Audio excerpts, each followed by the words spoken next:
Euroregione.news. Bertiolo, la prima vera festa regionale del vino.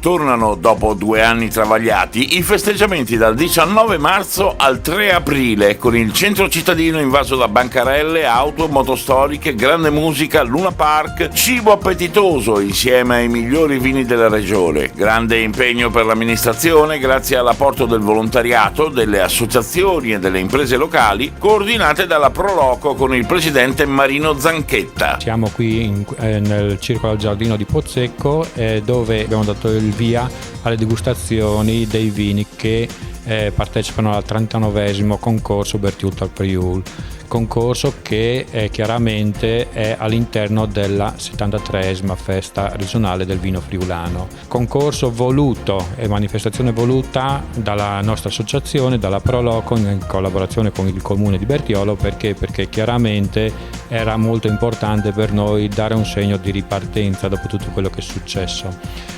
Chiaramente le aspettative erano tante e nonostante tutte le difficoltà del caso che ci sono in questo momento, la risposta da parte delle aziende è stata più che soddisfacente. Al concorso partecipano 61 aziende di cui abbiamo 263 campioni,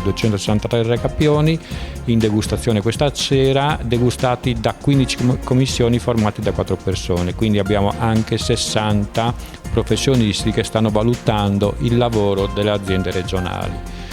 Chiaramente la manifestazione nostra non è solo vino, e diciamo che il fulcro della manifestazione sì è l'enoteca, ma tutto il corollario che c'è dietro riguarda la degustazione di piatti tipici regionali all'interno dei nostri chioschi, che sono, come da tradizione, dislocati lungo le vie del paese. Non solo abbiamo cultura, abbiamo il premio Friulano Doc, un vino DOC per un Friulano DOC, che quest'anno è stato assegnato allo scultore, scrittore Mauro Corona, che abbiamo il piacere di ospitare in una serata all'interno dell'auditorium il 31 marzo.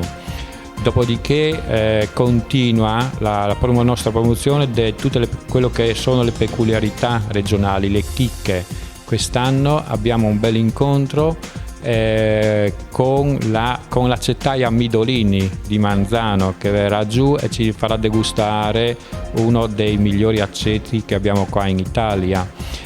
Non solo, abbiamo il classico motoraduno che è nel secondo weekend, quindi è l'ultima domenica di marzo, e diversi raduni e manifestazioni che siano a livello motoristico, tutte le associazioni di Bertiolo che comunque vengono a dimostrare e far vedere quello che riescono a fare, quello che fanno e quello che gli porta l'associazione e l'impegno.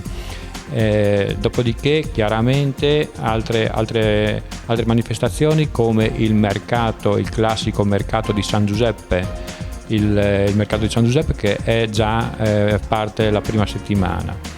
Siamo fortunati, chiaramente, ripeto, la volontà c'era, ma non c'è incoscienza, nel senso che comunque tutto quello che andremo a farlo nel rispetto di tutte le normative in vigore in questo momento. Devo ringraziare, oltre chiaramente all'amministrazione comunale, alle associazioni che partecipano, a tutti i collaboratori, a tutti quelli che ci hanno creduto. Ringrazio sicuramente in primis tutte le aziende vinicole che ci hanno creduto quest'anno, che ci hanno spinto e ci spingono ad andare avanti, e un ringraziamento anche alle istituzioni, il prefetto in primis, che ci ha dato l'opportunità di avere un confronto diretto con lui per valutare come riuscire a gestire bene l'evento in questo momento. Tutti quelli che vogliono fare festa sono i benvenuti e vi aspettiamo di cuore. Di cuore perché? Perché vogliamo ripartire e speriamo che veramente questa primavera dia l'inizio a una nuova vita. Da Bertiolo per Euroregione News, Marco Mascioli. Euroregione.news